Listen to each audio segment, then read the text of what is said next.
Assalamualaikum warahmatullahi wabarakatuh. Waalaikumsalam warahmatullahi wabarakatuh. Alhamdulillah, terima kasih ya Allah. Malam ini adalah malam ke-13 di bulan Ramadan, dan kami telah melaksanakan sholat tarawih barusan, menamatkan sampai 13 juz. Berarti nanti malam atau besok malam kita masuk lagi ke juz yang ke-14. Alhamdulillah sampai hari ini kita bisa melaksanakannya dalam keadaan sehat walafiat. Dari SPBU Jalan Bypass Bukit Tinggi kita melaksanakan sholat tarawih, dan insya Allah nanti malam kita melaksanakan sholat tahajud yang menimbulkan kesenangan dan ketenangan dalam jiwa kita. Salawat dan salam pada junjungan kita Nabi besar Muhammad sallallahu alaihi wasallam. Allahumma shalli ala Muhammad wa ala alihi wa sahbihi ajmain. Para pemirsa yang berbahagia, malam ini judul yang akan kita kisahkan adalah dengan judul resah dan gelisah. Ada pertanyaan yang mendasar, kenapa kita resah dan kenapa kita gelisah? Salah satu sebabnya ialah bila ada janji yang tidak kita penuhi. Kita akan selalu ingat akan janji itu. Alam bawah sadar kita akan selalu menuntut agar janji itu dipenuhi. Selama janji itu belum dipenuhi, maka jiwa akan selalu menuntut hingga kita tak tenang, tidur tak lelap, makan tak enak karena janji. Sebetulnya dulu ketika bertemu sperma dan ovum, ketika roh itu akan ditiupkan, kepada roh inilah Allah minta kesaksian dan minta perjanjian. Alastu birabbikum, bukankah aku Tuhanmu yang menciptakanmu? Maka masing-masing roh itu menjawab, bala syahidna, benar ya Allah, aku menyaksikannya. Ini pernyataan ini membantah anggapan bahwa banyak orang Sunni berkata, saya tak berkehendak lahir ke dunia. Padahal sebetulnya memang manusia itu yang berkehendak lahir ke dunia. Sehingga ada yang dengan enteng mengatakan, kalau dia membuat dosa, kalau dia membuat kesalahan, saya sebetulnya tidak ada pernah berkehendak lahir ke dunia. Salah dan keliru anggapan demikian, karena dalam sewaktu roh itu akan ditiupkan, diminta kesaksian. Kalau kita lihat dalam proses kejadian, ratusan folikel primordial dan 250 juta sperma berlomba-lomba memperebutkan untuk bisa jadi manusia.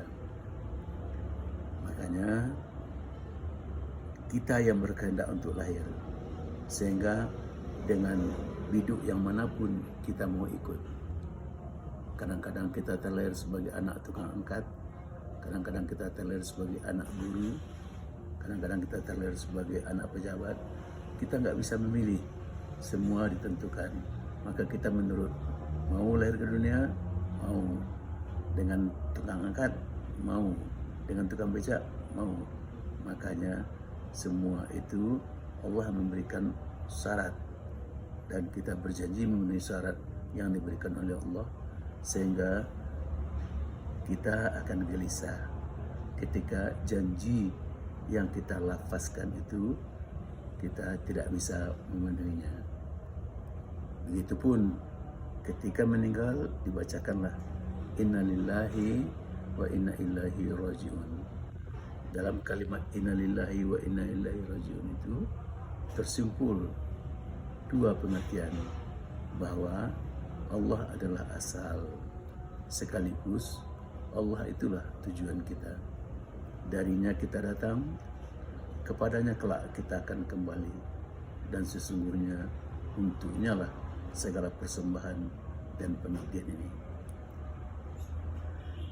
Maka ketika manusia menyimpang dari garis yang telah ditetapkan Allah, dan ketika manusia tidak berjalan pada koridor keredaannya, manusia itu dia akan resah, dia akan gelisah, karena dia mengingkari janji yang pernah dilafazkannya, tapi dia tak berhasil memenuhi tuntutan janjinya itu.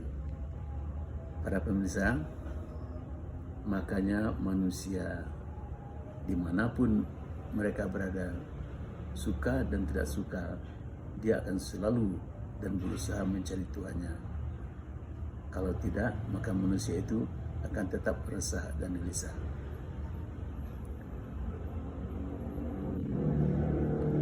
Dan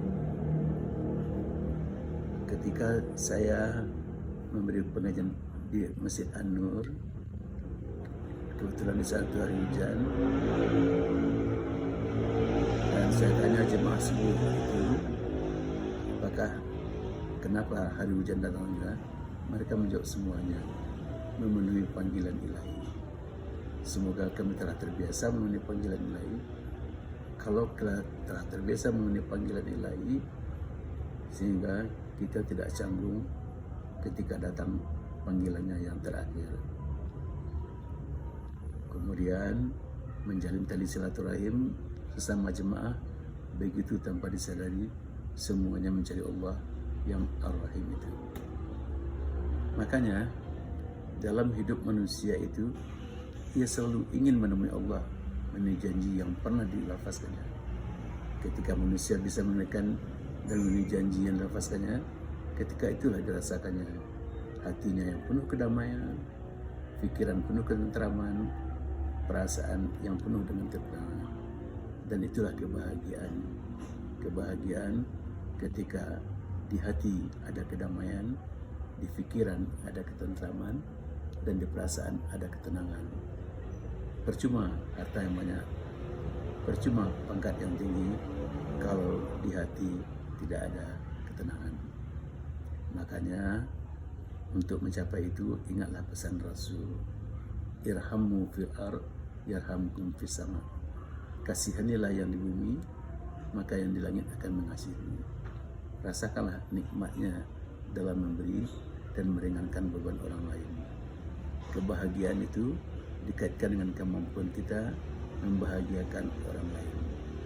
Maka pesan Rasul, mudahkanlah kamu dimudahkan, lapangkanlah kamu dilapangkan.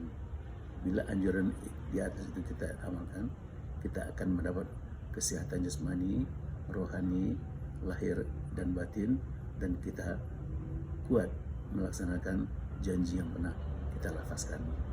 Mudah-mudahan kita semua adalah orang-orang yang menepati janji, memenuhi janji yang dipesankan oleh Allah, sehingga di jiwa kita tidak ada lagi resah dan gelisah. Billahi taufiq wal hidayah. Wassalamualaikum warahmatullahi wabarakatuh.